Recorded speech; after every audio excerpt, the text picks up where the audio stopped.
Welcome to another episode of the Pickled Perspective. I am your host, Rob Winters, and I have been MIA for a couple of weeks because I've been on jury duty, which was very unexpected.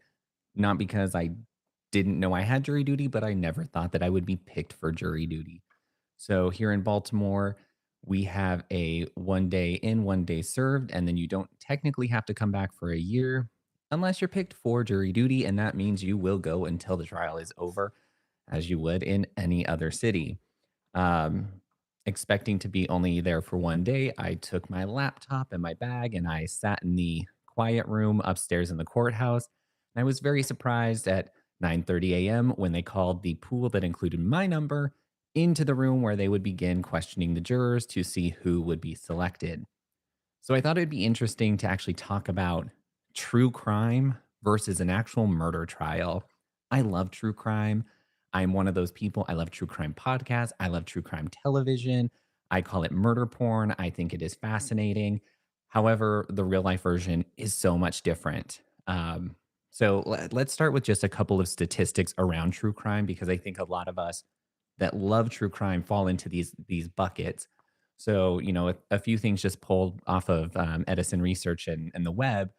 Um, US population. So 42.2% of people aged 13 and up had listened to a true crime podcast. So not a huge surprise. I'm actually a little surprised it's not a bigger pool because true crime is so popular. I would think 100%, but that's just me.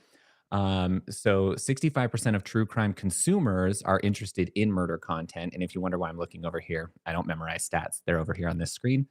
And 60% are interested in serial killer content. Now, my murder trial was not a serial killer, but it was two murders within a 24-hour period. Um, let's see. So 70% of true crime podcast listeners are more interested in consuming true crime content if it's victim centered, which that makes a good story because, we're focused on the person. We want to know what happened to them. It's kind of the who done it situation. And then 84% of the US population aged 13 and up watch or listen to through true crime through a medium like television.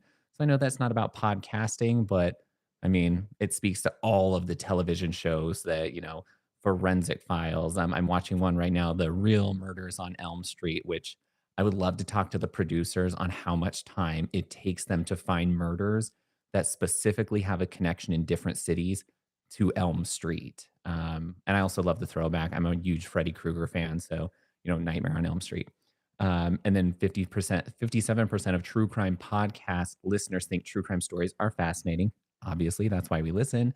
And 50% of true crime podcast listeners like the suspense and thrill of the genre. Again, I'm kind of surprised that that is such a low number. I would think all of those would be higher, especially because most of us are true crime junkies or just addicted to it. So, what is the reality? First of all, if you've never done jury duty, or at least this was not my first time being selected to have to go in for jury duty. However, my last time was in New York, and I lucked out. Went in, I was there for maybe 2 hours, and they had called way too many jurors, and we were dismissed. And in New York, because there are so many more people in the city, you don't go back for 4 years. So they only call you once every 4 years at max. And that does not guarantee you'll be called. Now, Baltimore, it's a much smaller city in comparison to New York. So you can be called every 365 days. If you are like my husband, he literally is called almost every year to the day. He's so lucky. Um, not those are not the words he would use. So this is my first time being called in Baltimore, and I've only lived here since 2020. Now they do pull you based on if you have a valid local driver's license, which speaks to why I've never been pulled because I was very resistant in giving up my New York driver's license, even though I never drive a car. I'm much more prone to walking or riding a scooter. So that's how they got me. But when you go in, um, the first thing I didn't realize you got paid for jury duty. So this is a little bit of my, being naive about it. You go check in, you go through the security metal detectors, all that good stuff, and then they send you to this room. And the first sign I saw it said payment, and my thought was I have to pay them to be here. I was like, that's some bullshit. I was like, not only are you taking my time, you're going to charge me. So when the lady handed me $30, I was like, "Oh, this is cool. This is great." Um, However, I was fortunate enough to have a ride to the courthouse, so I didn't have to take an Uber. I didn't have to drive and park. The parking on site is $34 and they give you $30. So it's kind of a good scam for the city where they give you 30, but you give 34 back. So they're still making some money. Plus, if you're there all day and you go eat lunch, you spend money locally. I also packed lunch. So the only thing I spent money on was coffee because it was worth the 5, $6 to go get a coffee at lunch because you're so drained from just sitting there. So when they called us, we go in to the actual courtroom, which again, so courtrooms back in the day, I feel like they would have been really beautiful. Like this room is all marble, um, but it's just kind of shabby. Like they have not upkept the building. It's kind of depressing, and not that the city has the budget to do that, but yeah, I'd love to see pictures of what it looked like back in the day. So I sat, in the back row because my goal is be under the radar, don't be detected. Hopefully, they'll just overlook me and get all the jurors they need before we ever get to me, and I'll just be sent home at the end of the day. So they start going through questions, things like, um, if a police officer was testifying, would you believe everything a police officer says? And if it's yes, you stand up. Um, then the clerk goes through. We all have a number to keep the jurors anonymous. You say your number, he writes it down. They go through this. Then, if a police officer was on the stand, would you not believe everything a police officer says? So, the same thing, we do this for hours and we go through all kinds of questions because they're trying to identify, do you as a juror have bias in any capacity? So I didn't answer yes to any questions. I'll kind of jump ahead in the story. So after they'd gone through all the yes and no questions, the bailiff said anybody who had not answered yes to anything could come with him for a bathroom break because we've been in there for about 3, 4 hours at this point. Mind you, we'd been sitting there so long, my stomach is like, like just so loud. I'm like embarrassed because there's nothing you can do and we don't have any food and you can't go get any. Um, and I counted, and there were 15 of us that didn't answer yes to anything. So he took us into the actual jury room in the back where you would deliberate so we could use the restroom. And I was like, oh crap, are we going to be the jury? Because, you've got 12 jurors and the three alternates.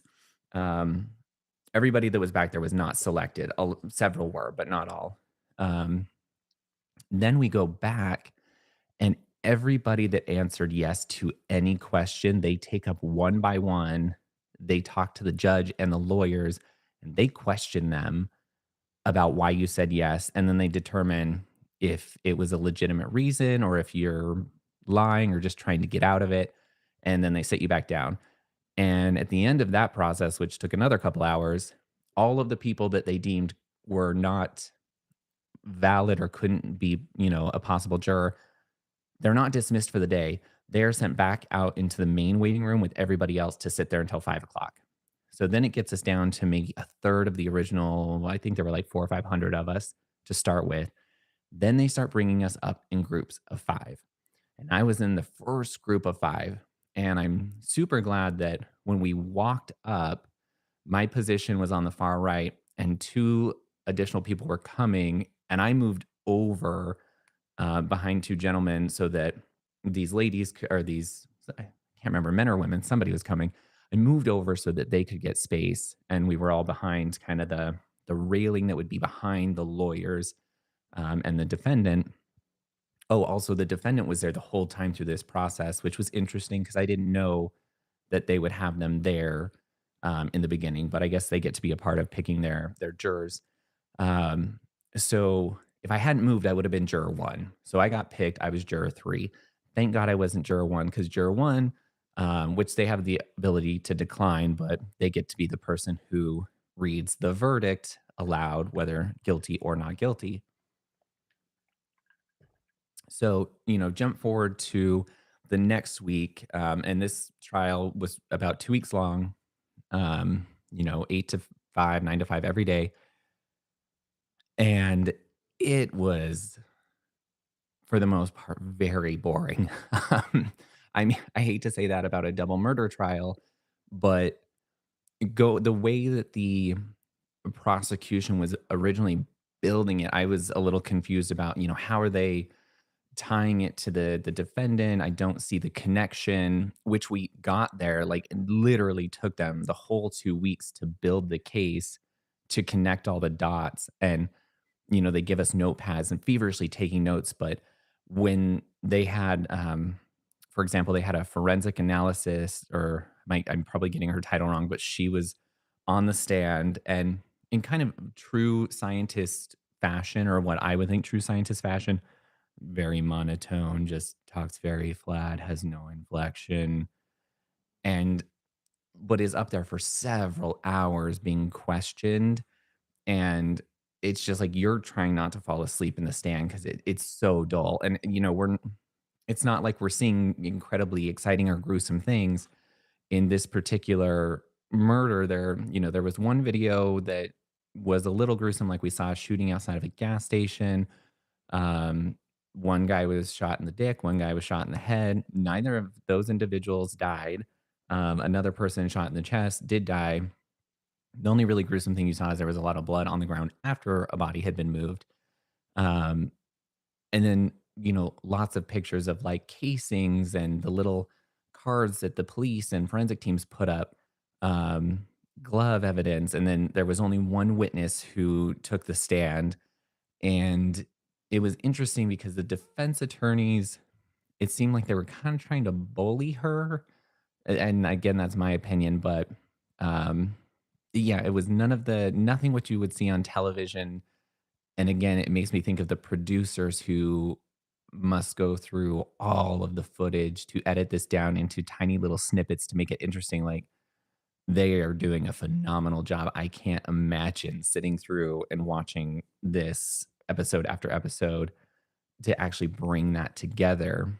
Um, and for this particular trial, I was very on the fence of, it's too circumstantial. I don't see the connection, or if this person's actually guilty, until and most I should say most of the evidence was based on cell phone tracking and car tracking, which I'm like, okay, it does place you at the scene, but does that, really make you guilty? Well, then at the very end, that's when the prosecution pulled out what was a very incriminating piece of evidence, in my opinion, and also ended up being for a lot of the other jurors. The defendant had created a rap, or a rhyme or a poem or whatever you want to call it. I would say it's a rap in the notes section of his iPhone that explicitly named every person shot at both of the murders, where they were shot, how they were injured, like where they fell down by like a gas pump, by the door, um, who was there with him. So pretty much laid out the whole scene in first person. So it was pretty much a confession, which was very hard to get away from. And then there was video of the second murder where he ended up being wearing the exact same hoodie that he is pictured in a photo on his own cell phone at school. And then that's what made it a little more of an emotional toll. Is we're also talking about somebody who was a senior in high school at the time of all this happening. So as we went into deliberations, you're thinking about, there are 35, 36 counts between first degree murder, first degree attempted murder, conspiracy, gun charges, on what I mean, 18, you're an adult, but essentially a kid making stupid choices. We did end up convicting of 15 charges, but I saw, or we read online that sentencing won't be till February. Interested to see where that goes, but that was it was a real stressor conflict before even getting into the deliberations with the other jurors, of having somebody else's life in your hands and having that responsibility. It's something, it's their choice that they might have picked up a gun and done what they did. But then now you're one of 12 who has to be the juror, who has to make that decision. And it's an important part of our society and our justice system. It's something that I personally didn't love doing. I think we did make the right decision. It became to a point where there was too much evidence to sway the other way. Even a couple of people who were doubting, when we all talked through it, they really thought the same, that it turned, it was guilty. Um, so it was really interesting, and it was a very interesting mix of people on the jury between older, younger, um, genders, races. Like, we were very diverse. So, I don't think there was really bias on any one side. But with, like, the emotional kind of stress I think it caused everybody, it's really interesting to me. I have a friend who loves jury duty and wants to serve as often as possible and loves to be on these types of things and doesn't ever get picked because I think they want it so bad. Um, that I don't get anybody who's like, I want to be on trials. I'm just like, if you understand the stress, it's so something you really probably don't want to have to do if you don't have to. It is not like television. um, Also, at least in Baltimore City, after 6 days of serving, they do up your $30 to 50. So I'm like, "That's nice. You're getting paid a little extra, to potentially condemn somebody." But yeah, it's very different than what you think, when you're watching true crime or listening to a true crime podcast. So kudos to all of the people who produce that to make it interesting, because the real version is so much more boring. It's also very interesting to have a judge tell you you cannot include empathy or emotions or any feelings in those decisions. You can only focus on facts and what has been presented to you. And, when something's presented and they strike it from the right, like being forced to someone telling you you have to forget that. It's very, very interesting. So, yes, this is, getting back into the routine of normal podcasting twice a week. Looking forward to that. So I thought this was a good foray back into it. But I wanted to just give a quick update where I've been for the last few weeks, because I know I disappeared and went MIA. But yes, I'll be back again Thursday. More updates. And if you haven't already registered, we did have to push last week's workshop, with Ross Yerger off the radio, to this coming Thursday, which is the 21st, I believe, November 21st at 6 p.m. Eastern. So you still have time to register. Apologies for changing that, for anyone who had registered. I was very hopeful that we were going to be able to have that, but jury duty runs long and it makes it very difficult to get across the city in time to make those things happen. So this Thursday, we will do that. And then next month, we have Yaya Diamond, who will be presenting on interview techniques. So that one's also filling up really quick. So be sure to book that as well.